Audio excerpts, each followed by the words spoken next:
more damning revelations today and what's really gone on behind the scenes with Daniel Andrews' dangerous plan to sign Victoria up to China's Belt and Road Initiative. Now, when it comes to our constitution, who does what is crystal clear. Section 5129 gives the Commonwealth, that's to say the national government, power over external affairs. Now, that's not enough. Section 51.1 gives the Commonwealth power over trade and commerce with other countries. So what on earth is the Victorian state Labor government doing with its own foreign policy agenda, signing up to China's notorious Belt and Road Initiative, let alone maintaining a network of 22, that's right, 22 overseas offices to, quote, maximise the government's broader economic, social and sustainability objectives. Now, believe it or not, Victoria has 4 fully staffed missions in America, 4 in China and 2 in India. The Victorian state mission in Singapore even has an officer for, quote, trade and defence. I mean, come on. Trade and defence are federal responsibilities. But even if this was put to one side, Singapore, well, at least they're a friend. Not so some of the others. So how is it that an Australian state can go rogue here, thumb its nose at Canberra, and to curry favour with the communist superpower, sign up to China's Belt and Road Initiative after the national government had specifically declined to do likewise and said as much to our regional neighbours, despite heavy pressure from Beijing? If there's one thing the corona crisis should have done, it's alert people to the true nature of the Chinese communist regime: secretive, oppressive and bent on domination.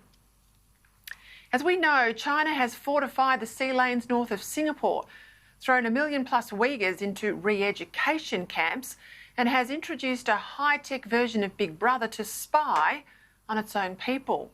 When the coronavirus first became rampant in Wuhan, it arrested and humiliated whistleblowing doctors and consistently denied there was a problem. Now it's using the cover of this crisis to crack down on Hong Kong. And as you saw here last night in my cross to journalist Anna Corrin, they're ramping up threats to retake Taiwan by force as well. Belt and Road is part of China's long-term global strategy. It's essentially a soft loan scheme peddled to the governments of weak and vulnerable countries, governments like Pakistan, Sri Lanka, Zimbabwe, PNG, offering their leaders the chance to fund prestige projects without the usual scrutiny and transparency attached to loans from bodies like the World Bank. And now, in that list of countries where there's a real issue with corruption, a lack of free press and cronyism writ large, now sits Victoria. Pakistan, Sri Lanka, Zimbabwe, PNG and now Victoria.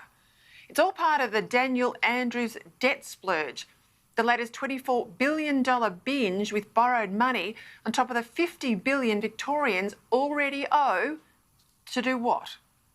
Flood the state with Chinese money and presumably Chinese engineering firms and Chinese workers to build infrastructure that Andrews says we must have regardless of the strings that come with it, or the profits too that just get sent back to Beijing rather than being reinvested in this country. And what a surprise. For a government on other subjects like climate change and pandemic lockdowns is always telling us you've got to listen to the experts.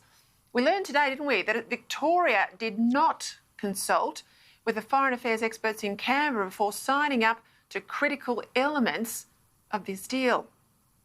Now, I find this incredible, just incredible. In just a moment, former Foreign Minister Alexander Downer joins me and his assessment on all of this, well, it's scathing. In a few weeks' time, Daniel Andrews is hoping to sign off on this Belt and Road deal. He wants to sign it, you betcha, and keep the details secret. Now, I know the last thing the PM wants right at this time, in the middle of a national cabinet process of agreement, is to pick a fight with a premier.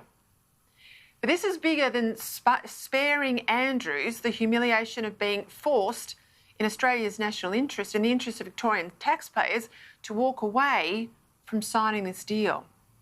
He must be made to walk away. This draft deal has got to be torn up, and never again should a state of this country be allowed to go rogue as Victoria has done here. Because let's face it, what's the point of having a national government in Canberra if a state like Victoria can still go and turn itself into an economic debt colony of China?